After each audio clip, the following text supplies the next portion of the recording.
Hello பசங்களா, welcome to our channel. So இந்த வீடியோவில் ரொம்ப இம்பார்ட்டன்ட் வீடியோ தான் இது. So how to take topper notes அப்படின்றது தான் இந்த வீடியோவில் பார்க்க போகிறோம். ஸோ இதில் வந்து பார்த்தீங்கன்னா நான் டாப்பர் சீக்ரெட்டுமே ரிவீல் பண்ண போகிறேன். டாப்பர்ஸ் எல்லாமே எப்படியெல்லாம் நோட்ஸ் எடுப்பாங்க அதை தான் இந்த வீடியோவில் பார்க்க போகிறோம். ஸோ மறக்காம நம்ம சேனலை சப்ஸ்கிரைப் பண்ணி வச்சுக்கோங்க. ஸோ நீங்கள் 11th-லேருந்து 12th இருக்கட்டும், இல்லை 6th-லேருந்து 10th இருக்கட்டும், உங்களுக்கு நம்ம சேனல் ரொம்ப யூஸ்ஃபுல்லாக இருக்க போது. அதனால நம்ம சேனலுக்கு சப்ஸ்கிரைப் பண்ணி வச்சுக்கோங்க பசங்களா. ஃபர்ஸ்ட் இந்த வீடியோவில் 3 பார்ட்டாக இருக்க போகுது. ஃபர்ஸ்ட் என்னன்னா, ஒரு நோட்ஸை எப்படி எல்லாம் எழுதக்கூடாது அது. அடுத்து வந்து பாத்தீங்கன்னா டாப்பர்ஸ் என்னெல்லாம் மெத்தட் யூஸ் பண்ணுவாங்க, நோட்ஸ் எழுதுறதுக்கு என்னெல்லாம் மெத்தட் இருக்கு, அதே மாதிரி 3 கோல்டன் ரூல். இந்த 3 தான் நான் இந்த வீடியோல சொல்ல போறேன். ஸோ ஃபர்ஸ்ட் என்னன்னா, எப்படி எல்லாம் ஒரு நோட்ஸை எழுதக்கூடாது அப்படின்னா, ஃபர்ஸ்ட் புக்ல இருக்கதான் அப்படியே டிக்டோவா எழுதக்கூடாது, அதுக்கு பேர் நோட்ஸ் இல்ல. ஓகேவா? ஸோ அடுத்து என்னன்னா, நோட்ஸை வந்து பேராகிராஃபாக எழுதக்கூடாது. ஓகேவா? ஸோ பேராகிராஃபா எழுத நமக்கு படிக்கிறதுக்கு தோணாது அண்ட் ரொம்ப கஷ்டமா இருக்கும் படிக்கிறதுக்கு. ஸோ அதனால ரிவைஸ் பண்றதுக்கும் கஷ்டமா இருக்கும். ஸோ அதனால பேராகிராஃபாவா எழுதாம பாயிண்ட் பை பாயிண்டா எழுதுங்க.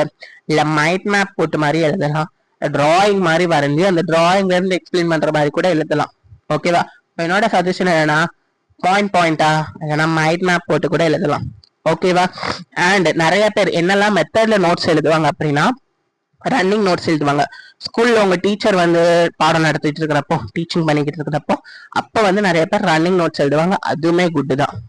அண்ட் இன்னும் சில பேர் எப்படின்னா, ஹைலைட்டர் வச்சு ஹைலைட் பண்ணுவாங்க. இப்போ ஸ்கூல்ல என்னெல்லாம் பாயிண்ட் ரொம்ப இம்பார்ட்டன்ட், இது கிரியேட்டிவ் 1 மார்க்ல கேட்கலாம். இல்ல ஒரு வீடியோல ஒரு யூடியூப் டீச்சரோ ஒரு மேமோ அவங்க வந்து டீச் பண்ணிக்கிட்டு இருக்கப்போ அவங்க இந்த வார்த்தை ரொம்ப இம்பார்ட்டன்ட், இது கீவேர்ட் அப்படின்னு சொன்னா அதை ஹைலைட் பண்ணி காமிப்பாங்களா.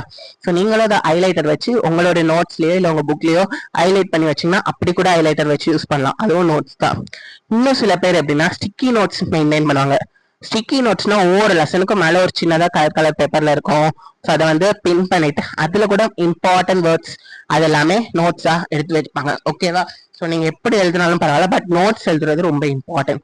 What is notes? நோட்ஸ்னா என்ன அப்படின்னா, short plus easy to revise. நீங்க எழுதுறது ஷார்ட்டா இருக்கணும் அண்ட் அது உங்களுக்கு ரிவைஸ் பண்றதுக்கு ரொம்ப ஈஸியா இருக்கணும். அதுக்கு பேர் தான் நோட்ஸ். ஃபார் எக்ஸாம்பிள், இப்போ ஒரு லெசனுக்கு 5 பேஜ் இருக்குன்னு வச்சுக்கோங்களேன். அந்த 5 பேஜ 1.5ல இருந்து 1 பேஜா மாத்துற, 1ல இருந்து 1.5 பேஜா மாத்துறதுக்கு பேர் தான் நோட்ஸ். இதை நீங்க புல்லட் பாயிண்ட், நான் ஏற்கனவே சொன்ன மாதிரி புல்லட் பாயிண்ட்ல கூட எழுதலாம், பாயிண்ட் பை பாயிண்டா கூட எழுதலாம், இல்ல மைண்ட் மேப் போட்டு கூட எழுதலாம். இது எது உங்களுக்கு கன்வீனியன்ட்டோ அந்த மாதிரி எழுதலாம். ஓகேவா பசங்களா? ஸோ ஃபர்ஸ்ட் 3 கோல்டன் ரூல் சொல்லலாம். ஸோ அந்த 3 கோல்டன் ரூல் என்னன்னு பார்த்துலாம். ஃபர்ஸ்ட் ரூல் ஒரு பேராகிராஃபை நல்லா படிங்க. இப்போ ஃபார் எக்ஸாம்பிள் உங்க புக்ல ஒரு பேராகிராஃப் இருக்குன்னா அந்த பேராகிராஃப்